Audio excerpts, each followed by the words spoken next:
as you as what they're planning, if you could do that. Good morning to you. Good morning, Nick. Thank you. Yes, I'd like to set out the scale of the crisis as I see it when it comes to the risk posed to children online. In our country, we arrest about 800 perpetrators a month. We safeguard about 1,200 children a month. Those are monthly figures, not annual figures. We estimate there are up to 800,000 individuals in the country who pose a risk of sexual harm to children in some form or another.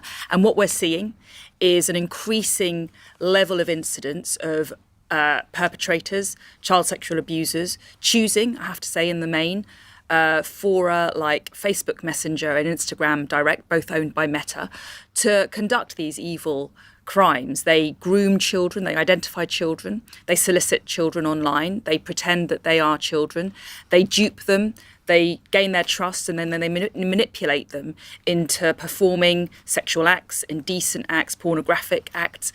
They film that behaviour, they then upload it and they share it.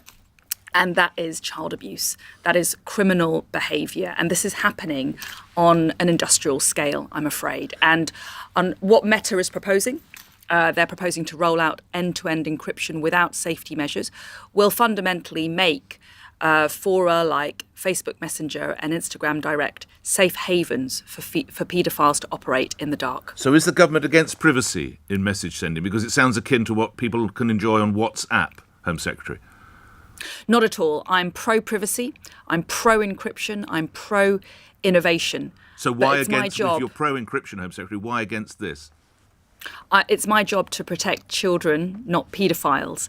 And we believe the technology exists that protects user privacy and enables law enforcement, like the National Crime Agency, to access these chat rooms and these messaging lines to arrest individuals, gain the evidence, carry out investigations and secure safety and justice for victims. It's a fallacy to describe this as a mutually exclusive choice between user privacy and child safety. Technology exists to meet both of those aims. The tech experts agree, the industry experts, Internet Watch Foundation agrees, NSPCC agrees. I could list the number of experts who agree that a technological solution exists. I'm calling on Meta to embrace that technology and roll it out more widely. Just before we move on, you referenced the Internet Watch Foundation. They've worked with LBC to get an exclusive today, Home Secretary, which shows that some children, potentially as young as 3, are being groomed in the fashion you've just described. And the IWF, the Internet Watch Foundation, says in some instances there have been 200,000 cases of these images so far this year. A line on that LBC work, if you would, before we move on. Well, I agree with that assessment, unfortunately. It's a damning state of affairs, and I call on Meta to do the right thing, to work on with us constructively to protect children online. How can they turn a blind eye to children being exploited and abused? I've met victims and survivors of this online child sexual abuse, which has then turned into physical child sexual abuse. Their lives have been devastated. Their families have been left to pick up the pieces. We cannot allow this to continue, and I cannot sit by and do nothing. Well, as a parent, I wish you and your colleagues the best of luck in that area. While I have you on the line, there are some other areas I'd like to explore with you. And one of them is a very troubling headline. It's reported that taxpayers are now paying £8 million a day to keep channel migrants in hotels. This figure has gone up from £6 million a day. Home Secretary, why? Well, we need to stop the use of hotels. We need to roll out large sites. And that's why we are standing up new sites around the country which will accommodate thousands of migrants. And ultimately, we need to be able to reduce and fix this problem. That's why our Rwanda scheme is part of the solution. We need to be able to detain and remove people swiftly when they arrive here illegally. Well, it's nearly a year since you said that your dream was to see planes taking off to Rwanda. I imagine you've had some sleepless nights over the last 12 months. Home Secretary, are we anywhere closer to Rwanda either working or being officially stood down? Well, the reality is we've been frustrated in the courts. So you saw the scenes last June where we attempted flights, but we were thwarted by legal action. We're still playing out that legal action, and we will be in the Supreme Court later this year. We await the judgment of the Supreme Court. We're confident in the lawfulness of our agreement. I believe it's a world-beating agreement. I believe it can be a model for other countries on how to solve the migrant crisis. And as soon as we are able to, we will work to get flights off to Rwanda. But when might that be? It's difficult for me to put a precise timeline on it, I'm afraid. I'm beholden to the court timetable. It's not for me to interfere with the justices or the judges on how they conduct their scheduling. They will be hearing this case in the proper manner later this year, and they will issue a judgment following the hearing. We will put forward our best case. As I say, we're confident in the lawfulness of our agreement. It was upheld in the High Court. The most senior judge, the Lord Chief Justice, agreed with the government and found it to be lawful. So 3 judges out of 5 have actually sided with the government so far. And we hope that the Supreme Court finds it also to be lawful. And if they do, then we will work quickly to stand up flights. If you were to be defeated again, would you speak with the Prime Minister about leaving the ECHR? It's very difficult to get into speculative conversations at this point. It's not that as a Prime speculative, Minister, Home Secretary, with respect. Well, as the Prime Minister himself has said, we are going to do whatever it takes to solve this problem. So There's that a would be reason why leaving he the made. ECHR. There's a reason why he made stopping the boats one of his 5 key pledges to the country earlier this year. He takes this problem very seriously. We've been working closely to fix it, to roll out new legislation. We successfully passed the Illegal Migration Act earlier this year. We are now waiting for a judgment on Rwanda. And we, as I say, are confident in its lawfulness, and we want to deliver flights off to Rwanda as quickly as possible. I believe that deterrence is the key to solving this problem. People need to know that if they're going to come here illegally, without a right to be here, breaking our rules, jumping the queue, paying people smugglers, feeding and fueling a vile trade, that they have no right to stay here. They have no right to be in the UK. You reference the idea of larger sites to try and get that hotel bill down. Can I take you to the Bibi Stockholm, as it's called? You'll be aware that over the course of 4 days last month, just 39 people were put on there. They've subsequently, of course, been deboarded, if that's the word. When will that be in use, and why is it not in use now, Home Secretary? Well, we were disappointed, obviously, that we had to take people off the barge in August. We are carrying out all of the necessary checks and authorisations, and once those are completed, we'll be re-embarking people as quickly as possible. But what takes so long? What is the problem there? It was the 11th of August that the last person was removed. I don't need to tell you, today is September the 20th. Dear God, what's going on down there? Listen, this is a complex issue. I think we've done very well to stand up the barge so far. There's been a lot of project management, a lot of intensive work across all of government to stand up these new sites from scratch, something the Home Office hasn't really done before, I have to say. We've succeeded in places like Wethersfield. We're going to be rolling out a site in Scampton and Lincolnshire, and the barge is also part of that new estate.